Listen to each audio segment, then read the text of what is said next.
Friends ఈరోజు మన ఛానల్లో 3 ఫ్యాక్ట్స్ అయితే ఉన్నాయి. ఆ ఫ్యాక్ట్స్ ఏంటంటే ఫస్ట్గా వచ్చేసరికి ల్యాబుల్లో ఎందుకని ఎలుకలపైన ఎక్స్పెరిమెంట్స్ అయితే చేస్తారు. అంతేకాకుండా మన ఇండియాలో ఒక స్కామ్ అయితే జరుగుతుంది, ఫోన్ కాల్ స్కామ్. దాని గురించి కూడా చెప్తాను. అంతేకాకుండా చైనాలో కొత్త వైరస్ అయితే వచ్చింది, దాని గురించి కూడా చెప్తాను. ఇంకా లేట్ చేయకుండా వీడియోలోకి అయితే వెళ్ళిపోదాం. Hello and welcome to my channel విఫ్యాక్ట్స్ తెలుగు షార్ట్స్.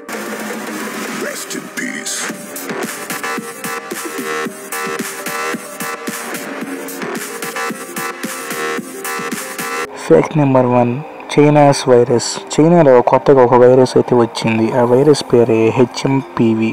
అయితే ఈ వైరస్ మన ఇండియాలోకి వస్తుందా రాదా అంటే 100కి 99% అయితే వచ్చే ఛాన్స్ అయితే ఉంది. అయితే ఇప్పుడు ఆ వైరస్ ఎవరెవరికి వస్తుందో చూసుకుందాం. ఫస్ట్ బాగా ఇమ్యూనిటీ సిస్టమ్ బాగా వీక్గా ఉన్న వాళ్ళకి, ముసలి వాళ్ళకి, చిన్నపిల్లలు ఉంటారు కదా ఫ్రెండ్స్, అంటే 5 years 6 years లోపల వాళ్ళకి అయితే వైరస్ ఎక్కువగా అయితే వస్తుంది అంట. అయితే ఈ వైరస్ ప్రస్తుతం చైనాలోనే ఉంది. కానీ ఈ వైరస్ కనుక మన ఇండియాకి అయితే వస్తే కనుక ఖచ్చితంగా మన 10th ఎగ్జామ్స్ అయితే ఎగిరిపోతాయి.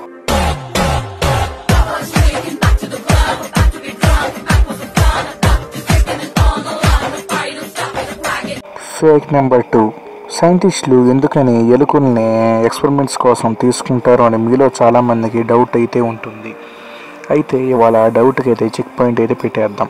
ఎందుకు సైంటిస్టులు ఎలుకల్ని తీసుకుంటారు అంటే ఆ ఎలుకలకి మనకి ఈ ఇమ్యూనిటీ సిస్టమ్ అనేది 85% మ్యాచ్ అయితే అవుతుంది. బ్రో కాదు మరి దీంట్లో అదే మన మంకీస్లో కూడా ఉంటుంది కదా అనొచ్చు. కానీ మంకీస్ మాట వినవు, ఎందుకంటే అవి చాలా పెద్దగా ఉంటాయి. అందుకని మన సైంటిస్టులు ఎలుకని అయితే వాడతారు. అయితే ఇప్పుడు రష్యాలో మన కోసం ప్రాణాలు త్యాగం చేస్తున్న ఎలుకల కోసం ఒక స్టాచ్యూలు కూడా ఉంటాయి. ఫ్యాక్ట్ నెంబర్ 3, న్యూ స్కామ్ గురించి చెప్తా అన్నా కదా, అదే ఫ్రెండ్స్ ఈ ఫ్యాక్ట్. మనకి ముందుగా ఈ స్కామ్ ఎలా మొదలవుతుందో చూద్దాం. How do start this scam? First మనకి ఒక ఫోన్ కాల్ అయితే వస్తుంది. అది కూడా సేమ్ నెంబర్తో అయితే రాదు, వేరు వేరు నెంబర్లతో వస్తుంది. ఫస్ట్ ఒక నెంబర్తో వస్తుంది, అది మీరు ఎత్తలేదు అనుకోండి ఇంకో నెంబర్తో వస్తుంది. అలా చేస్తూ ఉంటారు. చేశాక ఏమవుతుంది అంటే మీకు వీడియో కాల్ అయితే ఒకవేళ వాళ్ళు ఎన్నిసార్లు కాల్ చేసినా ఎత్తలేదు అంటే వీడియో కాల్ అయితే చేస్తారు. అప్పుడు మీరు ఖచ్చితంగా ఎత్తుతారు. ఎత్తినప్పుడు వాళ్ళు ఎలా ఉంటారు అంటే బ్యాక్గ్రౌండ్లో సేమ్ పోలీస్ స్టేషన్ లాగా పెట్టుకొని, అంటే మన పోలీసులు వెనక మళ్ళీ ఫ్లాగ్స్ అలా ఉంటాయి కదా ఫ్రెండ్స్, అలా అయితే పెట్టుకొని సేమ్ పోలీసు డ్రెస్సులు అయితే వేసుకొని పోలీసుల్లాగా ఇంగ్లీష్లో అయితే మాట్లాడతారు. వాళ్ళు ఫస్ట్ చెప్పే మాట ఏంటంటే మేము ఇలా RBI పోలీసులం, మేము పోలీస్ స్టేషన్ నుంచి అయితే ఫోన్ చేస్తున్నాం.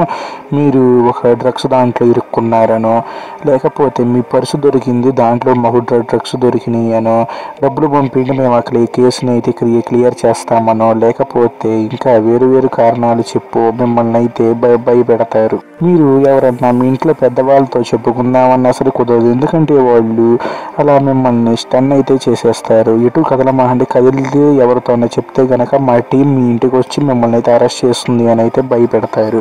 అప్పుడు మీరు ఏం చేస్తారు? సపోజ్ సరే మీరైతే మాట్లాంటారు. అయితే ఇంత డబ్బులు పంపిండి అంటే ఇప్పుడు సపోజ్ 50,000 60,000 కాదు, ఏకంగా 2 లక్షలు 3 లక్షల డబ్బులు మా అకౌంట్లో అయితే పడాలి. అప్పుడు మేము మీ కేసుని అయితే చేసేస్తాం, మళ్ళీ మీకు ఆ డబ్బులు మీ అకౌంట్లోనే పడేటట్టు చేస్తామని అయితే ముందైతే నమ్మిస్తారు. మీరు ఆ డబ్బులు అయితే వేశాక ఇంకా వాళ్ళు మీకైతే దొరకరు. ఎలా అంటే ఫోన్ని ఏరోప్లేన్ మోడ్లో స్విచ్ ఆఫ్, లేకపోతే ఆ సిమ్ని బ్లాక్ చేసేయడం అలా అయితే చేసి పారిపోతారు. మరి దీని నుంచి ఎలా తప్పించుకోవాలి బ్రో అంటే ఫస్ట్ మీకు కాల్ వచ్చినప్పుడు ఫోన్ అయితే లిఫ్ట్ అయితే చేయమాకండి, ఫోన్ని ఏరోప్లేన్ మోడ్లో అయితే పెట్టేయండి. మీకు వచ్చే ఫోన్ వాడకపోతే మీకేమి వచ్చే నష్టం ఏమీ లేదు, ఓకే.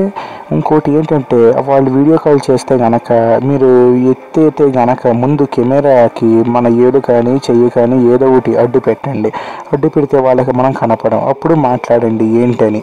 మీరు సపోజ్ వీడియో కాల్ ఎత్తలేదు అనుకోండి, ఈ లఫుట్ నా కొడుకులు ఏం చేస్తున్నారంటే పిచ్చనా కొడుకులు మీకు తెలిసిన వాళ్ళ నెంబర్తోనే వాళ్ళ పేరు వచ్చేటట్టు, ఇప్పుడు మీకు సపోజ్ నా ఛానల్ పేరు ఉంది విఫ్యాక్ట్స్, మీ దాంట్లో నా నెంబర్ అయితే ఉంది, దాని పేరు విఫ్యాక్ట్స్ అని ఫీడ్ చేసుకున్నారు. అదే విఫ్యాక్ట్స్ దాంతో మీకు ఫోన్ అయితే చేస్తారు ఈ పిచ్చనా కొడుకులు. చేసి మిమ్మల్ని డబ్బులు అయితే అడుగుతారు. వీళ్ళంత లఫుట్ నా కొడుకులు ఇంకోళ్ళు అయితే ఉంటారు ఫ్రెండ్స్. మీరు గనక నమ్మితే గనక మీరు పెంటలో కాలు వేసినట్టే.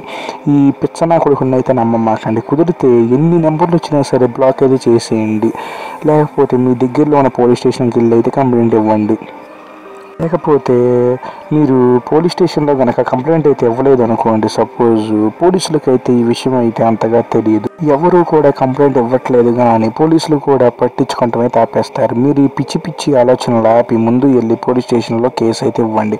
ఒకవేళ అమ్మాయిలకు కానీ ఫోన్ అయితే వస్తే ముందు మీ పేరెంట్స్ ఎవరికి తగినా చెప్పండి. ఇప్పుడు అమ్మాయి సపోజ్ పోలీస్ స్టేషన్కి వెళ్తే అందరూ తప్పుగా అనుకుంటారు కాబట్టి ఈ పిచ్చనాకుడుకులు దాన్నే వాడుకుంటున్నారు. దయచేసి మీ పేరెంట్స్ ఎవరైనా ఉంటే నాన్న అన్నయ్యో ఎవరైనా సరే వెళ్ళి పోలీస్ స్టేషన్లో అయితే కంప్లైంట్ అయితే ఇవ్వండి. దీన్ని బట్టి వదలమాకండి. చాలా సీరియస్ మ్యాటర్ ఫ్రెండ్స్.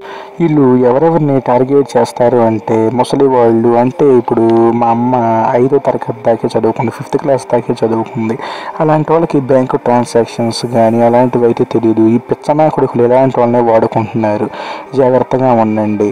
అంతేకాకుండా కాలేజ్ అమ్మాయిల్ని చిన్నపిల్లల్ని కూడా ట్రాప్ అయితే చేస్తున్నారు. బ్రో మరి వీళ్ళకి మన కాంటాక్ట్స్ ఎలా వెళ్తున్నాయి అని అడిగితే గనక ఈ పిచ్చనా కొడుకులు ఎలా తీసుకుంటారు అంటే, మీరు ఇప్పుడు సపోజ్ ఇన్స్టాగ్రామ్ అయితే లాగిన్ చేశారు. ఇన్స్టాగ్రామ్ దగ్గర మన కాంటాక్ట్స్ మన లిస్ట్ మొత్తం ఉంటుంది. వాళ్ళు అప్పుడప్పుడు ఆ వెబ్సైట్ల నుంచి మన కాంటాక్ట్ మన లిస్ట్ అయితే లీక్ అవుతూ ఉంటుంది.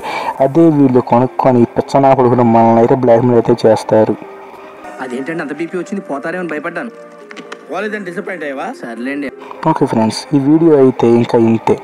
మీలో ఎవరైనా ఇంకా మా ఛానల్ సబ్స్క్రైబ్ అయితే చేసుకోకపోతే ప్లీజ్ ఫ్రెండ్స్ నా ఛానల్ని సబ్స్క్రైబ్ అయితే చేసుకొని లైక్ చేసి ఈ వీడియో ఎలా అనిపించిందో కామెంట్ అయితే చేయండి. అంతేకాకుండా మీకు ఇలాంటి ఫోన్స్ అయితే వస్తే ఖచ్చితంగా కంప్లైంట్ అయితే ఇవ్వండి పోలీస్ స్టేషన్లో. Okay, thank you.